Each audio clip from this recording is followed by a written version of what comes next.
Bonjour, j'ai beaucoup de plaisir à vous retrouver aujourd'hui. Nous allons aborder un sens fondamental, celui du toucher. Le toucher, le premier sens quand on arrive sur Terre, c'est celui-là. C'est important de pouvoir bercer, caresser, toucher son enfant. On pense souvent à des massages quand les enfants sont des bébés, quand ils sont dans leurs premiers âges de la vie. Et c'est vraiment important de leur apporter cette nourriture-là qui va les aider à se construire pendant toutes les étapes de leur enfance et dans laquelle, pendant l'étape un petit peu clé de l'adolescence, où ils seront peut-être un petit peu plus distants avec ces rapports de contact physique, ils sauront quand même, s'ils ont eu cette nourriture tout au long de leur enfance, savoir y puiser et savoir s'y retrouver, y repenser. Les sens auront été affûtés et aiguisés à ce niveau-là.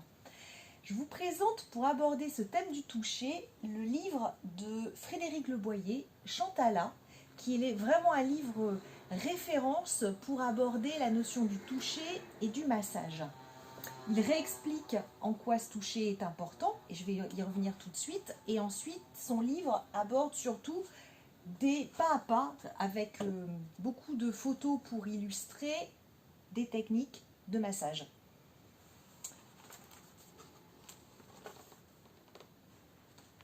Donc il est allé faire un voyage du coup en Inde, où c'est un pays où le massage est quelque chose qui intervient au niveau de toutes les catégories d'âge. Les personnes se massent, on va aussi masser des personnes plus âgées pour entretenir leurs articulations.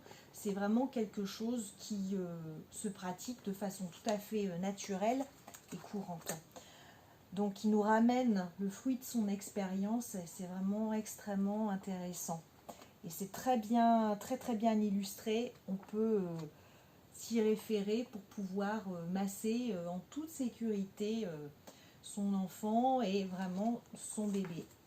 Je masse ici au galet bleu des jeunes enfants et des bébés.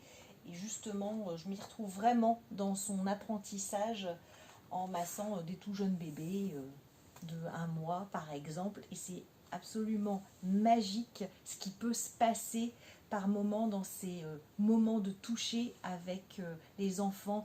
C'est des échanges, c'est des regards avec tellement d'intensité où il se passe tellement de choses dans ces moments-là. Donc ce sont des moments aussi où vous allez vraiment être en parfaite connexion avec votre enfant et qui vont être très très très très forts dans ce que vous partagez ensemble.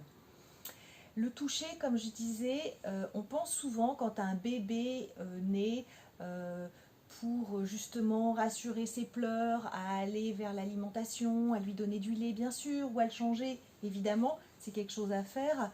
Mais des fois, les pleurs chez l'enfant et chez tout jeune bébé, ça va être simplement des pleurs aussi en fait de détresse où il aura besoin de se sentir en sécurité, réconforté dans les bras chaleureux de ses parents. Parce qu'il ne faut pas oublier que quand il était dans le ventre de la maman, c'était un univers riche en bruits divers, où il était bercé aussi à travers le propre mouvement de la mère. Et il sort et en dehors, c'est un monde où parfois il va se retrouver dans un petit lit ou dans un berceau et le silence autour de lui, ça peut ramener quelque chose d'extrêmement angoissant, ce silence. Donc le pleur va être parfois simplement un appel pour retrouver la voix, les bras, la chaleur de l'adulte. On peut aller plus loin, bien sûr, en offrant un véritable massage à l'enfant, mais rien que quand je dis toucher, c'est vraiment ces gestes simples aussi de départ. Quand on fait un massage à l'enfant, dans tous les cas, vous ferez bien. Ce que je veux juste vous dire, c'est que plus la main, dans la technique du massage, plus la main sera présente, où on englobe avec toute la paume de sa main, tous les doigts, et où on vient lisser avec lenteur mais fermeté jusqu'au bout d'un membre, ce toucher sera vraiment dans le ressenti de l'enfant. Et vous pouvez essayer, rien que de faire ça sur vous, il y a quelque chose qui se passe et qui est supplémentaire que juste frôler comme ça. C'est pas une caresse, c'est vraiment un toucher avec une présence et un contact là, dans l'instant. Allez jusqu'au bout des doigts de votre enfant, allez jusqu'au bout des orteils, il va sentir l'entièreté et mieux percevoir aussi que son corps est en 3 dimensions et jusqu'où il commence et jusqu'où il termine. Je vous conseille aussi pour ce massage de poser, il en montre d'ailleurs quelques photos, de ne pas hésiter à poser votre bébé ou votre enfant à même votre corps. Vous avez un contact du coup qui est supplémentaire. Et puis de peut-être poser une serviette, et si il fait assez bon dans votre pièce, de ne pas hésiter à avoir votre bébé entièrement nu, mais de poser une serviette ou un petit quelque chose d'imperméable, parce que le bénéfice du massage apporte tellement de détente que l'enfant, dans bien des cas, vide sa vessie à ce moment-là. Donc vous voyez, on voit là, par exemple, à la fois la douceur et la puissance de la main quand elle empoigne un membre. N'hésitez pas à vraiment y mettre toute votre main également. Pour terminer un massage, c'est toujours aussi intéressant de faire ce qu'on appelle des mouvements croisés. Vous prenez les bras opposés et vous venez les croiser au milieu de la poitrine de l'enfant, et vous pouvez faire la même chose avec ses jambes, vous les prenez et vous venez les replier sur son ventre et vous refaites à nouveau un mouvement d'ouverture et à nouveau vous croisez.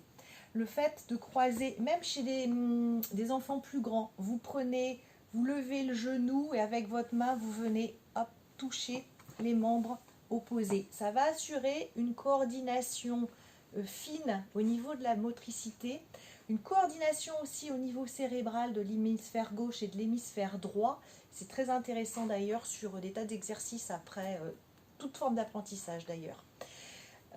Mais notamment de la compréhension, j'aurai l'occasion de vous en reparler, de cette importance-là, de tous ces mouvements croisés qu'on appelle la brain gym.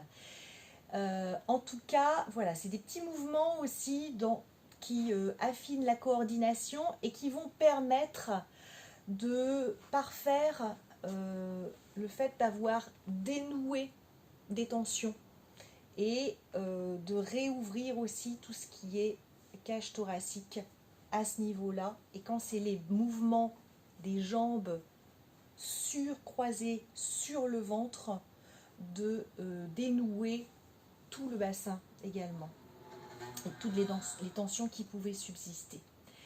Et si on veut aller un tout petit peu plus loin dans le massage ou après cette séance de toucher, eh bien un bain va continuer à permettre à l'enfant d'évacuer, surtout le bébé, toutes les tensions qui pouvaient subsister. Quand votre enfant va grandir par le 4 pattes, puis par la marche, il va de lui-même évacuer certaines tensions corporelles.